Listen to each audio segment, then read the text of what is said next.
Hujan lebat yang mengguyur Kabupaten Tulang Bawang pada Kamis pagi menyebabkan akses jalan yang menghubungkan Desa Penawar Jaya dengan Agung Dalam, Kecamatan Banjarmargo terputus selama beberapa jam akibat terendam banjir. Air sungai meluap ke jalan sepanjang sekitar 100 meter dengan ketinggian lebih dari 50 cm.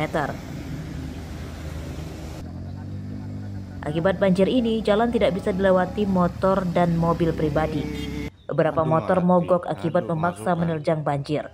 Sebagian besar kendaraan yang akan melewati jalan ini akhirnya memilih memutar balik menggunakan jalur lain. Mau nyebrang ke sana. Terus gimana dengan adanya banjir kayak gini, Mas? Kalau banjir pas saya muter. Mas, ini emang sering banjir gak sih, Mas? Sering. Di sini nih ya? Ini hujan mulai kapan sih, Pak, nih? Tadi malam.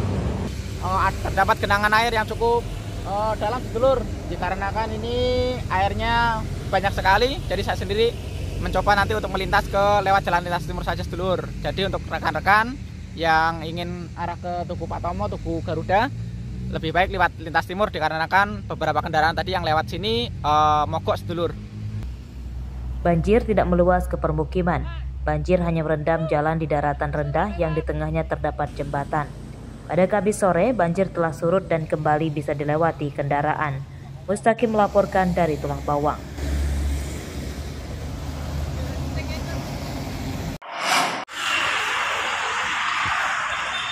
Kawanan maling menyatroni minimarket di Desa Beraja Asri, Kecamatan Waijepara, Lampung Timur. Pencurian diketahui saat pegawai akan membuka toko pada Kamis pagi. Tim Inavis yang mendapat laporan langsung datang ke minimarket ini untuk melakukan penyelidikan dengan menggelar olah tempat kejadian perkara. Pelaku diduga lebih dari satu orang dan pencurian diduga terjadi pada dini hari.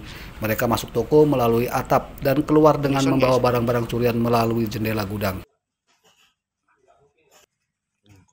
Para pelaku menggasak ratusan bungkus rokok, susu, dan produk lainnya di etalase dan gudang. Untuk menghilangkan jejaknya, para pelaku mencuri mesin kamera pengawas CCTV. Tadi pagi ada tim toko yang masuk pagi, ya kan, buka toko seperti biasa normal.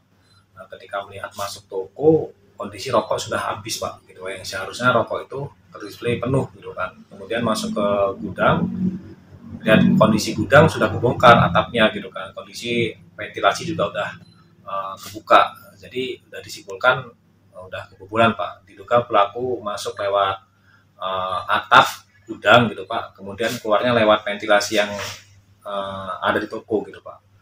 Jadi kronologis detailnya masih belum ini sih, Pak, masih tahap penyidikan, gitu, Pak. Kerugian minimarket ditaksir lebih dari 20 juta rupiah. Pembobolan minimarket masih dalam penyelidikan polisi untuk memburu para pelakunya. Asep Saifullah melaporkan dari Lampung Timur.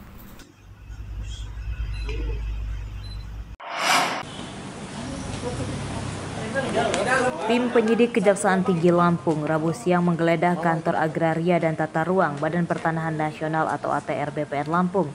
Penggeledahan tersebut untuk mencari berkas dan dokumen terkait pengusutan perkara mafia tanah berupa peralihan sertifikat tanah aset Kementerian Agama Lampung yang kembali diterbitkan atas nama perseorangan.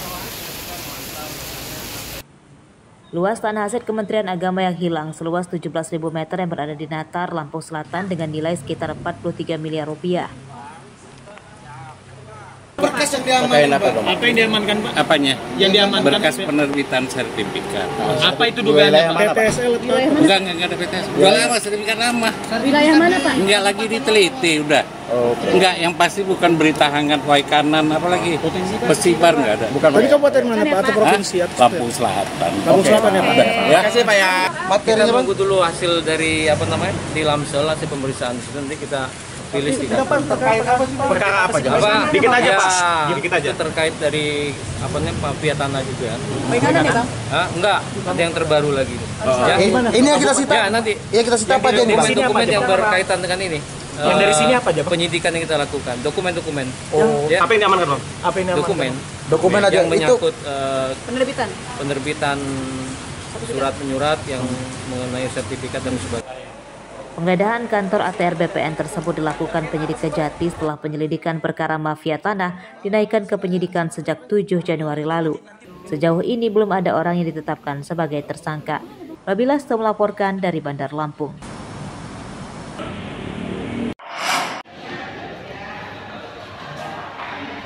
Dua terdakwa kasus korupsi proyek nasional Bendungan Marga 3 Lampung Timur, Okta Tiwi Prayatna dan Alin Setiawan disidang perdana dengan agenda pembacaan dakwaan di Pengadilan Tipikor Tanjung Karang Kamis siang.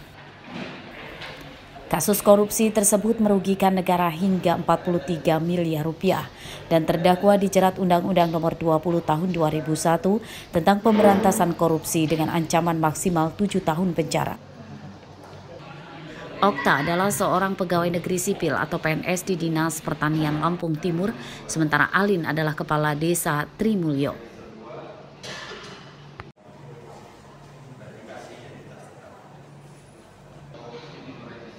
Modus terdakwa memanipulasi data ganti rugi lahan di 8 desa hingga menggelembungkan dana pada tahun 2022. Sebanyak 55 saksi dari kedua pihak akan dipanggil, namun pihak terdakwa tidak berniat mengajukan pembelaan. Perkara berdasarkan ketentuan pasal 55 ayat 2 Undang-Undang Nomor 46 Tahun 2009 tentang Pengadilan Tindak Pidana Korupsi telah melakukan atau turut serta melakukan secara melawan hukum mengakibatkan pemberian ganti kerugian oleh negara dalam pengadaan tanah Bendungan Marga 3 di Desa Trimulyo, Kecamatan Sekampung, Kabupaten Lampung Timur menjadi lebih besar dari yang seharusnya, yaitu terdakwa selaku Satuan Tugas B pada saat melakukan proses inventarisasi dan identifikasi awal. Selain kedua terdakwa, masih ada 4 tersangka yang ditangkap tapi belum disidang pada kasus korupsi mega proyek pembangunan Bendungan Marga 3 senilai 846 miliar rupiah tersebut. Mereka adalah mantan Kepala Badan Pertanahan Nasional atau BPN Lampung Timur, Ketua Pelaksana Pengadaan Tanah untuk lokasi bendungan hingga penitip tanaman. Arsadi Saputra melaporkan dari Bandar Lampung.